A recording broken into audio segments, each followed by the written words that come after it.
they'll all come talk again, and we'll hear them all again, and it's such an emotional issue. And you know what the question, the council is gonna change everything, because they did it the other night. You want one next door to you?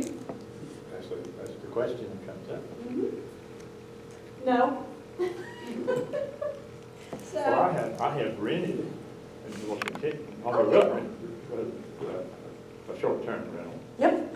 But it's So been is everybody, some other like town. Galveston, bring to that. Yeah, that's right. Okay, but- Well, have fun. It was good to see you, ma'am. It was good to see you. Before you leave, we need to talk about the next meeting. Okay. Since the third Monday in November is right on Thanksgiving week, we're going Yeah. to have a meeting. So you're gonna do turkey and dressing for everybody? You betcha. You have to come to Galveston again. Oh. Okay, so we're gonna call that meeting off. That meeting off, and we Let's don't, do it. and we And we'll don't just have a meet in December January. meeting, because it's Thanksgiving week, it's just bad. And then the holidays. Holidays. So that's in January, and then- Airbnb. Yeah. Yes, that's what I heard you. That's what I heard you. And in January, our meeting would fall on a city holiday, and this room is not available on city holidays. Mhm. So this time, we're gonna have to try to move it to the second Monday. Okay. of Maybe the internet will January be up and by then. February Yeah. too, by the way. Mine's not working. Nobody is. Well, AT&T got struck by lightning today in Richardson, and so, We're all done. yeah, my TV's not working. I have Netflix. Netflix, can I get that out? Yeah, you should. No. It comes across the internet. No, my internet's working. Oh, it is? Oh, well, you No, I got U-verse all the way around. My internet is working, but my TV is not. Yeah, see, that's how mine was. My phone and my Yeah, internet. my internet's working, because my Wi-Fi's working on my phone. Until my son messed with me. Thanks, I appreciate it. It's good to see you. Mine was his fault. Yeah. Yes, you That's do. where all the fibers come in Right, together. I did. Yeah, mine was, have fun at the next meeting. Yeah. we're Thank you, going to Catherine. Do it, you know where. Okay. So good there's to no see y'all later. December? Thanks for being here. No. Bye. December. Bye. See you later. Have a good No one. December either. Yeah, December, we normally don't have one in December, but with the holiday, with Thanksgiving and everything as it is this year, we have one. Okay, got it. Okay, I think that covers all of our housekeeping. Anybody else have anything they want to bring up? And when did you say the next meeting, January something? I don't have the date, January, what's Second Monday is the 14th. the 14th. Thank And that depends on, because they haven't opened the calendar for scheduling this room, that depends on us getting that date. I know people. Yeah, reason I said it. I know people.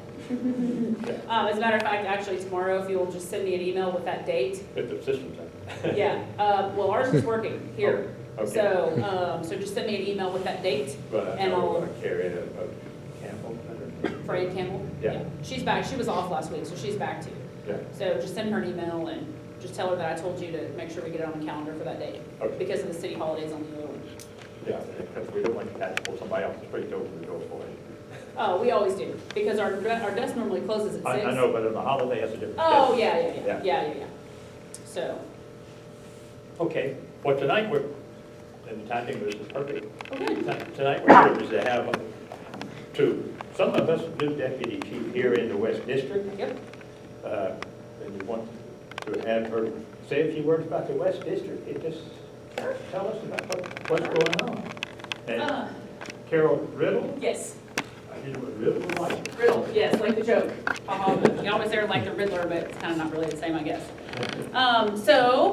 Good evening. Again, I apologize for being late. I've been in meetings all day, and then trying to squeeze in a meeting at my son's school and then make it back for everything else is not always easy. So, as he said, I'm Carol Riddle. I'm the new deputy chief over here in the West District. I've been over here in the West District since probably August the 6th, I think. I've been with the department for 19 years. I've worked in a variety of assignments. My most recent assignment is I was the commander of our SWAT team. I've worked in traffic, I've worked in crime prevention, I've worked undercover advice in narcotics for 5.5 years, I've worked in patrol. So the only place I have not, and I even worked in school resource. So I don't think there's any, I've not worked in internal affairs. That is the only place I haven't worked, and hopefully I'll never have to work in internal affairs. Actually, I'm a chief now, so I never will, so that'll be great. So, the West District. So what's going on in the West District? Well, I guess it kind of really depends on what you want to know. Because I can give you kind of a general overview about crime in the city, crime in the district, what it looks like, some of the projects that we're working on, both in the district and citywide. So I kind of It's always hard for me to prepare for these meetings because I never really know what people want to talk about. So I What kind kind of try to come up with problems a- are we having?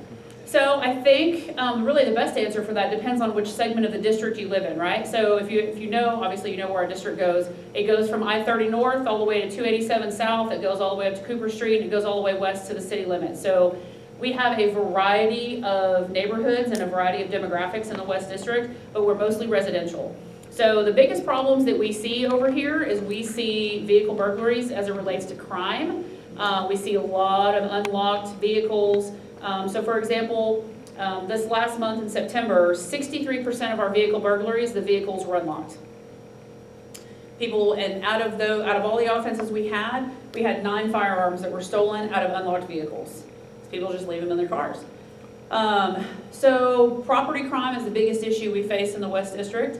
Up north towards I-30 up there, we have a little bit of different crime. We have more drug activity up there in that particular area, just due to the location that's up there. So we work that for, just kind of your low-level drug activity, I guess.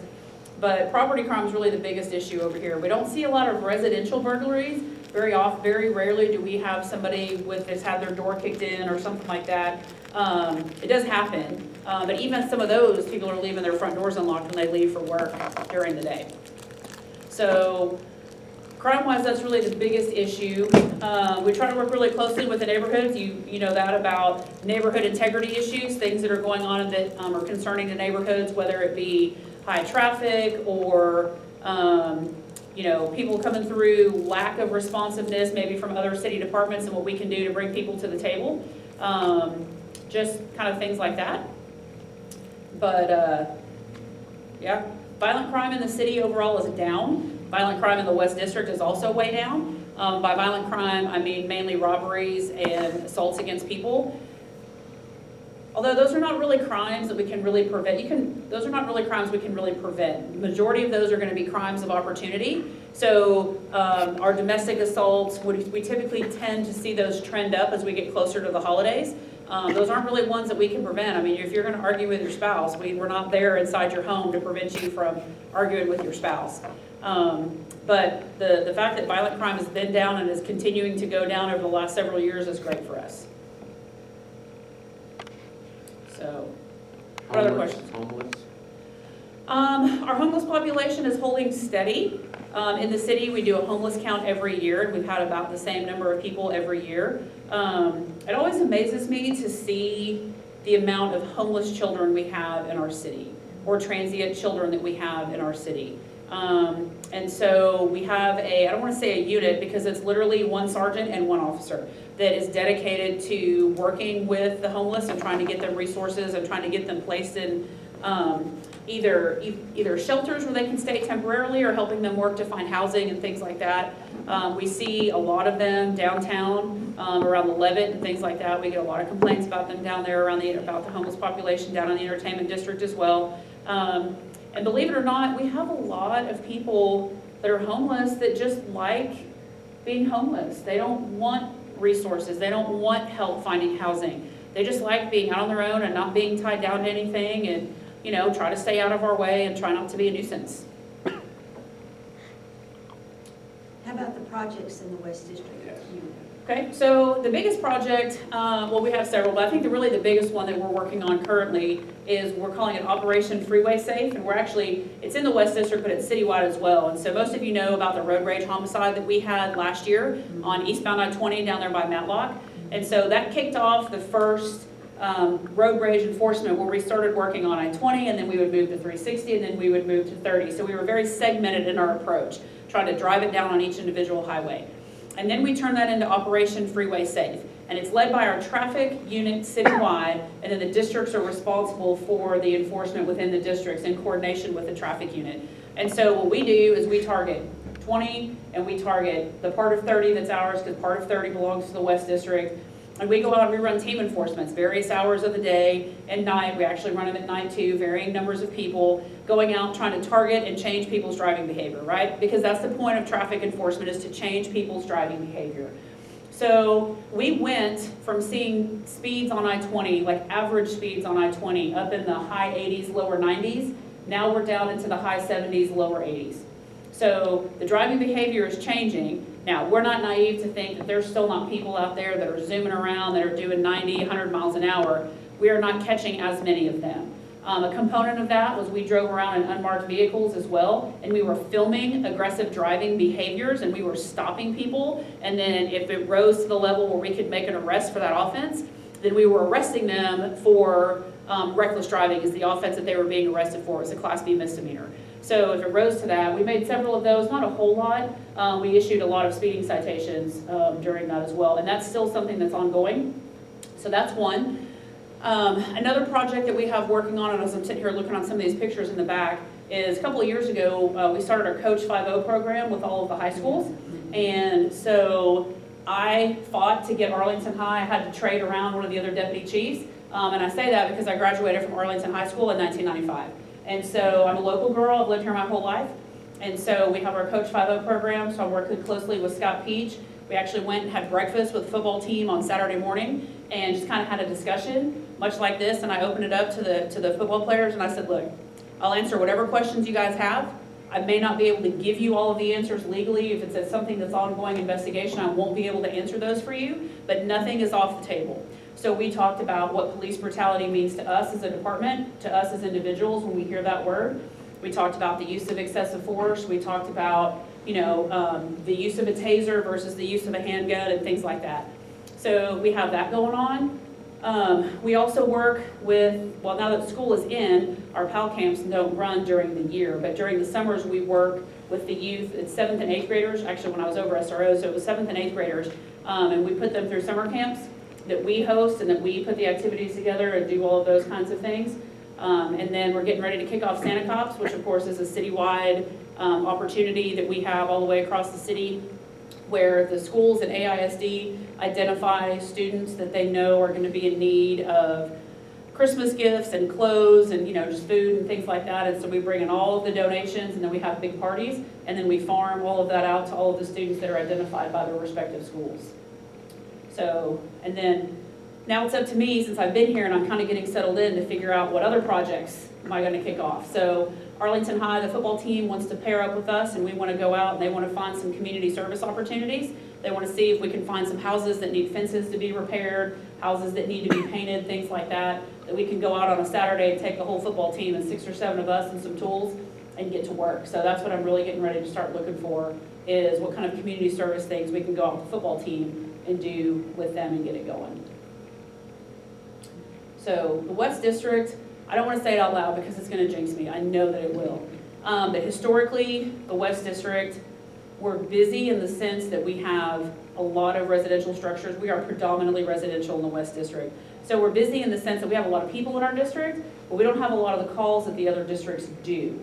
So our call load is a little bit less than some of the other districts, but sometimes the time it takes us to investigate those can be longer, because we may be investigating people that are suffering from mental illness, that are in mental crisis, and we're trying to figure out what best treatment it is, and things like that for them. So we're busy, we're just a different kind of busy over here. Yes, sir. Okay, so the West District, Carol, you're the top dog. Don't be insulted by that, but then there's a lieutenant. Yes. There's a sergeant and patrol. Yes, sir. How many people on each shift? About 9 or 10, counting yourself? So we have 4 shifts now. We used to have 3. We used to have days, eves, and mids. And then we just recently went to, I say recently, it's been like a year or so, we went to 4 10-hour shifts. So now we have an A shift, which is days. We have a B shift, which is, I guess, like late day shift. And then C shift is our power shift, and then D shift is midnight. So for example, A shift runs from 6 a.m. to 4 p.m. B shift runs from 11 a.m. to 9 p.m. C shift runs from 4 p.m. to 2 a.m. And then midnight shift runs from 9 p.m. to 6 a.m. So there's always overlap. So you got A and C that come together, and then you have B and D that come together. We have, on average, on each shift, we have, I have 60, so divided by 4. We have about 13 to 14 people on average on each shift. Some of the busier shifts have more people based on the call volume. And so since A and B shift overlap, and then B and C shift overlap, and then C and D shift overlap, at any point in time, because we have minimum staffing, right? So we can let people off, we can go to training and things like that. So on average, even with having those number of people on the shift, on average, we have about anywhere from 12 to 13 officers on duty during our peak times, which is why those shifts overlap. So when you have midnight shift, it gets our C shift gets off at 2, and then you have midnight shift from 2 to 6. You're probably going to have anywhere from 6 to 7 people on duty from 2 a.m. to 6 a.m. because that's our lowest call volume time. And then we have, let's see, there's 4 sergeants on days, 4 sergeants on mids, so that's 8. Then we have 2 on B, 2 on C, so that's another 4, so that's 12. 3 lieutenants, 1 on each shift, but B and C shift report to 1, and then you've got me. And I have a geographic CID unit over here as well that has 8 detectives and a sergeant, and then I have what we call a heat team, which is almost like a hotspot enforcement team. So if we have a problem area, then we send those guys out to go out and work the problem in that area. So if you have a bunch of BMVs popping up in your neighborhood, then we're going to send those guys out to set up and do some surveillance.